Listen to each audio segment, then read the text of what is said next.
mengenai biaya jasa advokat ya tergantung kesepakatan nantinya. Berapa yang telah disepakati itulah yang harus dibayarkan.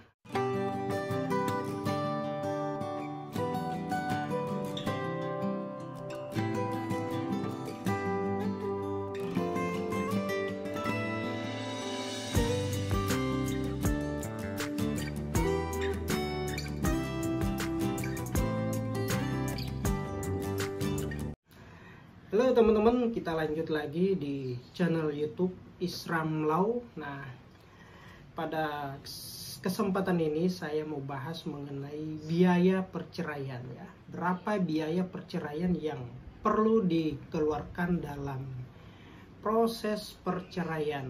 Oke, baik teman-teman. Nah, sebagai informasi, saat mengurus perceraian ada biaya perceraian yang perlu dibayarkan. Nah, dalam prosesnya, cerai dapat dilakukan sendiri atau dengan bantuan advokat atau pengacara. Terkait biaya, perlu diketahui bahwa biaya perceraian akan dibebankan kepada penggugat. Nah, dalam kasus ini, biaya perceraian akan dibebankan kepada suami yang hendak menceraikan istrinya. Nah, lalu biaya perceraian dikenal dengan panjar biaya perkara. Besaran angkanya berbeda-beda sesuai dengan lokasi dan waktunya. Tergantung dari domisili tempat wilayah hukum ya, teman-teman. Nah, untuk biaya advokat ya, sebagian orang menggunakan jasa advokat ya karena alasan waktu dan praktis. Kehadiran advokat dapat dikategorikan sebagai salah satu cara mengurus surat cerai tanpa melalui sidang atau harus datang ke persidangan ya. Semua hal ini akan diwakilkan kepada advokat atau pengacara sebagai kuasa hukum, teman-teman. Lalu berapa biaya pengacara perceraian yang dibutuhkan? Jadi gini, pada dasarnya tidak ada standar baku untuk biaya perceraian. Nah, di dalam pasal 21 Undang-Undang Advokat menerangkan bahwa advokat berhak menerima honor atau jasa yang diberikan.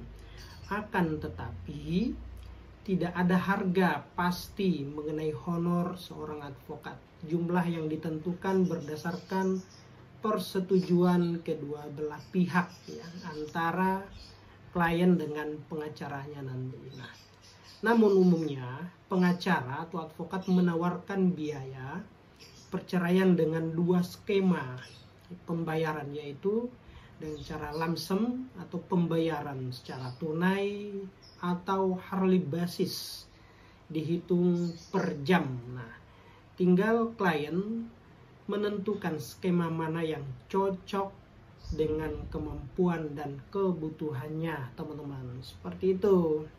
Nah, selain itu gambaran mengenai fee advokat dapat dilihat dalam buku Advokat Indonesia Mencari Legitimasi yang menerangkan bahwa sebuah kantor hukum di Jakarta menetapkan komponen biaya jasa hukum untuk kasus perceraian.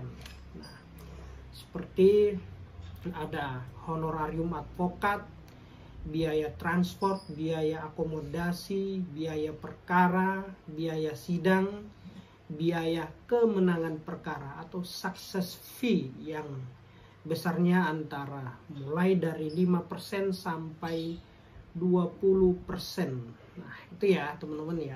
Jadi panjar biaya perkara. Nah, biaya perceraian tanpa pengacara tentu lebih ringan sebab biaya mengurus perceraian sendiri yang perlu dibayarkan hanyalah panjar biaya perkara di pengadilan. Nah, besaran panjar biaya perkara tergantung pada pengadilan mana Anda akan mengajukan perceraian tersebut. Nah, contohnya Apabila Anda beragama Islam, maka Anda mengajukan cerai talak di pengadilan agama yang daerah hukumnya meliputi tempat kediaman termohon, dalam hal ini istri, sebagaimana disebut di dalam Undang-Undang Nomor 7 Tahun 1989 Pasal 66 Ayat 1 dan Ayat 2. Itu ya teman-teman ya. Nah, semoga apa yang saya sampaikan bermanfaat mengenai berapa biaya yang harus dikeluarkan.